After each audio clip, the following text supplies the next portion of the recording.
Praise the lord. Good morning. ప్రభువైన యేసుక్రీస్తు శుభనామంలో మీ అందరికీ వందనములు.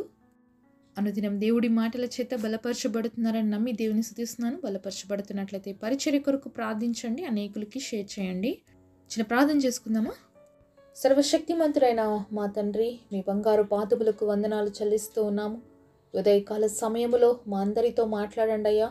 నీ మాటలు ఉజ్జీవింపజేస్తాయా, నీ మాటలు మమ్మల్ని బ్రతికిస్తాయి. నీ మాటలు జుంటితేనే దారుల కంటే మధురమైనవి తండ్రి. మా అందరితో నాన్న మాట్లాడి మమ్మల్ని దర్శించమని యేసు నామములో ప్రార్థిస్తున్నాము తండ్రి. ఆమేన్. ఈరోజు దేవుని వాగ్దానము 1 యోహాను 4వ అధ్యాయము 19వ వచనం. ఆయనే మొదట మనల్ని ప్రేమించను గనుక మనం ప్రేమించుచున్నాము. 1 John Chapter 4 verse 19. We love him because he first loved us. ఎంత అద్భుతమైన మాట కదండి. దేవుడు అంటున్నాడు, నేనే మిమ్మల్ని మొదటిగా ప్రేమించాను అని. ఆయన మనల్ని ప్రేమించాడు కాబట్టి మనం ఆయనను ప్రేమిస్తున్నాం. అంతేగాని మనం దేవుణ్ణి ప్రేమించలేదు, మనం ఆయన్ని వెతకలేదు. దేవుడే మనల్ని వెతికి రక్షించుకున్నాడు. తప్పిపోయిన స్థితిలో ఉన్న మనల్ని చూసి బాధపడ్డాడు. అలాగే నశించిపోతున్నామని చెప్పి మన పట్ల జాలి చూపించాడు. నశించి నిత్య నరకాగ్నికి పోకూడదనే దేవుడు లోకమును ఎంతో ప్రేమించను కనుక తన అద్వితీయ కుమారుడైనటువంటి ఏకైక కుమారుడైనటువంటి యేసుక్రీస్తు ప్రభుని లోకంలోకి మన కోసం పంపించారండి. దేవుని ప్రేమను మనం ఎవ్వరు కూడా కొల్లవెళ్ళలేమండి. ఎందుకంటే ఎంతో లోతైనది, ఎంత వెడల్పైనది. అలాగే మనం అస్సలు ఊహించలేము ఆయన ప్రేమ ఎంత గొప్పది అంటే చెప్పలేమండి మాటల్లో. ఈ లోకంలో మన తల్లి ప్రేమ ఎంత గొప్పది అంటే కొన్ని మాటలు చెప్పి ఆపేస్తామేమో కానీ కంప్లీట్గా ఎక్స్ప్లెయిన్ చేయలేము. అలాంటిది ఒక తల్లి ప్రేమ అంత గొప్పదైతే ప్రాణం ఇచ్చిన ప్రేమ ఎంత గొప్పది అంటే దానికి మనం వెలకట్లేము, విలువ అస్సలు చెల్లించుకోలేము. అంత గొప్పగా దేవుడు మనల్ని ప్రేమించాడు. ఈరోజు యేసయ్య ప్రేమ చాలామందికి చులకనైపోయిందండి. యేసయ్య ప్రేమ చాలామందికి చాలా తక్కువగా కనిపిస్తుంది. ఒక్కసారి ఆలోచించండి. ఎవరైనా మన కోసం ఈ లోకంలో ప్రాణం పెట్టే వాళ్ళు ఉన్నారా? ఎవరైనా మనల్ని ప్రేమిస్తున్నారా అంతగా, ప్రాణం ఇచ్చే అంతగా? ఎవ్వరు లేరండి. ఎవ్వరు కూడా ఇతరుల కోసం ప్రాణం ఎవ్వరు పెట్టలేరు. మన సొంత పిల్లల కోసం కూడా మనం ప్రాణం పెట్టలేము. అలాంటిది దేవాది దేవుడు మనల్ని అందరినీ ప్రేమించాడు కాబట్టే ఈ లోకానికి వచ్చి మనల్ని ఆయన మరణించి మనకి జీవం ఇచ్చాడు. ఆయన మృత్యుంజయుడై తిరిగి లేచి ఆ పునరుద్ధాన శక్తి ద్వారా పరలోక రాజ్యానికి వారసులుగా మనల్ని హక్కుదారులుగా మార్చారండి. యేసు ప్రభుని అందరూ కూడా ఆ 3 మేకల మధ్యలో వ్రేలాడుతున్న దేవుడు, ఏమీ చేతగాని దేవుడు అని చాలాసార్లు అనుకుంటున్నారండి. కానీ నిజానికి అది వాస్తవం కాదు. యేసు ప్రభు ఆ మేకుల మధ్యలో వ్రేలాడకపోతే నువ్వు నేను ఇలాగే నిత్య నరకాగ్నికి పోవాల్సిందే తప్ప మనకి విడుదల లేదండి. ఎన్ని అవమానాలు తట్టుకున్నాడు. ఎందుకండి చాలాసార్లు దేవుణ్ణి ఆ రోజు నువ్వు దేవుడు అయితే సిలువ దిగేసిరా అని చెప్పి ఎంతగా సాతాను శోధించిందో మనుషుల ద్వారా. ఆయన దేవుడు అంటే ఆయనకు అదేం పెద్ద విషయం కాదు. కానీ ఆయన మరణించుట ద్వారా మనకి జీవం కలుగుతుంది కాబట్టి యేసు ప్రభు అవన్నీ కూడా ఓర్చుకొని ఆ కల్వరి సిలువలో మనందరి పాపాల నిమిత్తం, మనందరి శాపాల నిమిత్తం భయంకరమైనటువంటి వేదనను అనుభవిస్తూ తండ్రితో తనకున్నటువంటి సంబంధాన్ని ఎడబాటుని వచ్చినప్పుడు ఆయన తట్టుకోలేకపోయాడండి. దేవుడితో ఆయనకున్న సంబంధము కొంచెం సేపు గ్యాప్ వస్తేనే అంతగా తండ్రి కుమారుడు ఏకత్వం కలిగినటువంటి దేవాది దేవుడు మన కోసం ఎంతో త్యాగం చేశాడు, ఎన్నో భరించుకున్నాడు, ఎన్నో సహించుకున్నాడు. కాబట్టి నిన్ను నన్ను ఎంతగా ప్రేమిస్తున్నాడంటే దానికి వెళ్ళలేదన్నమాట. ఒకసారి ఒక రాజు దర్బార్లో యేసు ప్రభు గురించి ఈ విధంగా డిస్కషన్ జరుగుతూ ఉందంటే, దేవుడు ఎందుకు రావాల్సి వచ్చింది? తన దగ్గర ఉన్న దేవదూతలు పంపించచ్చు కదా, ఇంకేదైనా చేయొచ్చు కదా అని చెప్పేసి అందరు కూడా మాట్లాడుతుంటే అందులో ఉన్నటువంటి ఒక మంత్రి అంటాడు, రాజా అది తండ్రి ప్రేమ కాబట్టి ఎవరిని పంపిస్తే ఆ ప్లేస్ ఫుల్ఫిల్ చేయలేరు కాబట్టి ఆ తండ్రి లోకానికి దిగి రావాల్సి వచ్చింది అంటే బలి చెప్పాలో మంత్రి అని చెప్పేసి అతని మాటలు కొట్టి పాడేస్తాడు రాజు. అయితే ఒకరోజు రాజుకి బోటింగ్కి వెళ్ళాలనిపించి మంత్రితో మాట్లాడతాడు. మనం బోటింగ్కి వెళ్దామని చెప్పేసి అన్నప్పుడు సరే అని చెప్పేసి బోటింగ్ కోసం వెళ్తారనమాట. అయితే ఉన్నట్లుండి సడన్గా మంత్రి రాజకుమారుని యొక్క ఒక బొమ్మను తయారు చేసి ఉంటాడు. దాన్ని వెంటనే నీళ్ళలోకి వేసేస్తాడనమాట. అది నిజంగానే రాజకుమారుడు అని చెప్పేసి రాజు వెంటనే నీళ్ళలోకి దుంకి తీసినప్పుడు అది బొమ్మ అని తెలియని తర్వాత రాజుకి చాలా కోపం వస్తుంది మంత్రి పైన.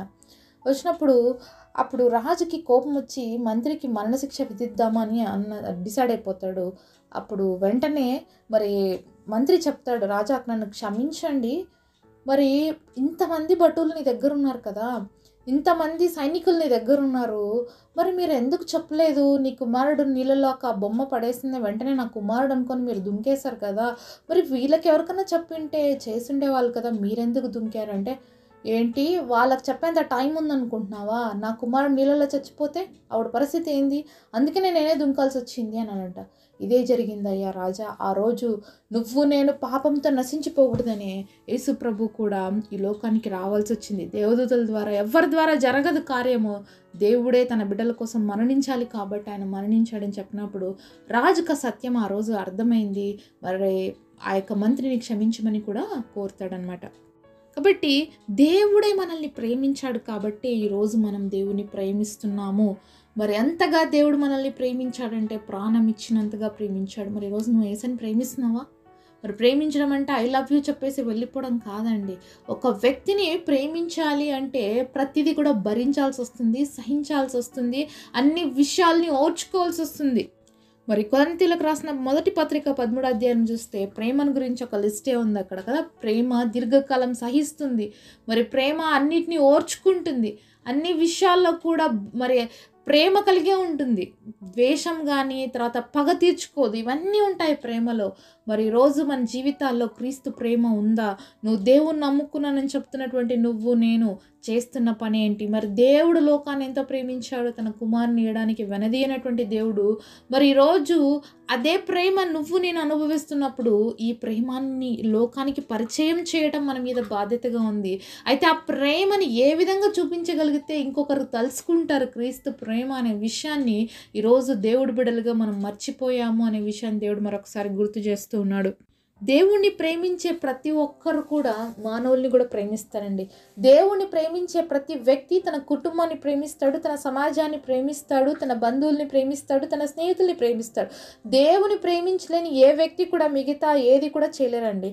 కాబట్టి నువ్వు మొదటిగా దేవుని ప్రేమిస్తున్నావా అని నేర్చుకోవాలి. ఎవరు దేవుని ప్రేమిస్తారో దేవుడి ప్రేమ వాళ్ళలో నిలిచి ఉంటుందని దేవుడి వాక్యం సెలవిస్తుంది. ఈరోజు దేవుడి ప్రేమ మనలో ఉందా లేదా? ఒకవేళ దేవుడి ప్రేమ మనలో లేకపోతే ఈరోజు మనల్ని మనం మొదటిగా దేవుడి సన్నిధిలో సరి చేసుకుందాము. ఆయన మనల్ని ప్రేమిస్తున్నాడన్న సత్యాన్ని గ్రహించుకొని, అయ్యా ఇన్ని రోజులు నీకు దూరంగా బ్రతికాను ప్రభువా, మీ మనసును నొప్పించాను, మీ మనసును గాయపరిచాను, నన్ను క్షమించు అని చెప్తే దేవుడు క్షమిస్తాడు. ఆయన యొక్క ప్రేమతో తిరిగి మనల్ని నింపుతాడు. ఆయన ప్రేమే అన్నిటికంటే కూడా మించినటువంటి బలమైన ప్రేమ అండి. దేవుడి ప్రేమ మనలో ఉంటే మనం ఏ కార్యమైనా చేస్తాం. అందుకని అపోస్తలుడైన పౌలు అంటాడు, దేవుడి ప్రేమ నన్ను బలవంతం చేస్తుంది. చాలాసార్లు మరి దేవుని కలిగినటువంటి మరి బిడ్డలు, దేవుని యొక్క ఆత్మ కలిగినటువంటి వ్యక్తులు వాళ్ళ శత్రువులు కూడా బాధను అనుభవిస్తుంటే చూసి ఓర్చుకోలేరండి. ఎందుకంటే దేవుడు ప్రేమ బలవంతం చేస్తుంటుంది, నువ్వు సహాయం చేయి వారికి అని చెప్తుంటుంది. అదే క్రీస్తు ప్రేమ, శత్రువుల్ని సహితం ప్రేమించేటువంటి ప్రేమ క్రీస్తు ప్రేమ. ఈరోజు అలాంటి ప్రేమ మనలో ఉందా?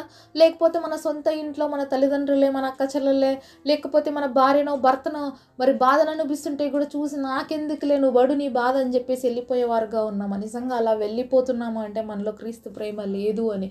మనము ఎవరినైనా ప్రేమించాలి అంటే దేవుడు ప్రేమతో మాత్రమే ప్రేమించగలుగుతామండి. తెలుసు కదా, ఈ లోకంలో ఉన్న ప్రేమ స్వార్థము, అలాగే మోసము, అవసరాన్ని బట్టి ప్రేమించే ప్రేమ, అలాగే పరిస్థితులు బట్టి మారిపోయే ప్రేమ. కానీ క్రీస్తు ప్రేమ అలా ఉండదండి. ఎప్పుడు కూడా ఒకేలాగా ఉండేదే క్రీస్తు ప్రేమ.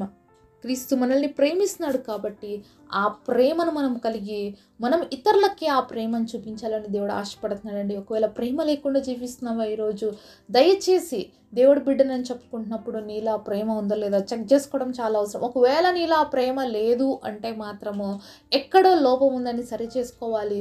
దేవుడి సన్నిధిలో మన తప్పులు ఒప్పుకోవాలి. అలాగే ఆయన క్షమిస్తాడు, తిరిగి ఆయన ప్రేమతో మనల్ని నింపుతాడు. కాబట్టి క్రీస్తులాగా మనము కూడా ప్రేమించడం నేర్చుకుందాము. అనేకులకి క్రీస్తు ప్రేమను చూపిద్దాం. అట్టి కృప దేవుడు మనకు సహాయం చేయనుగాక.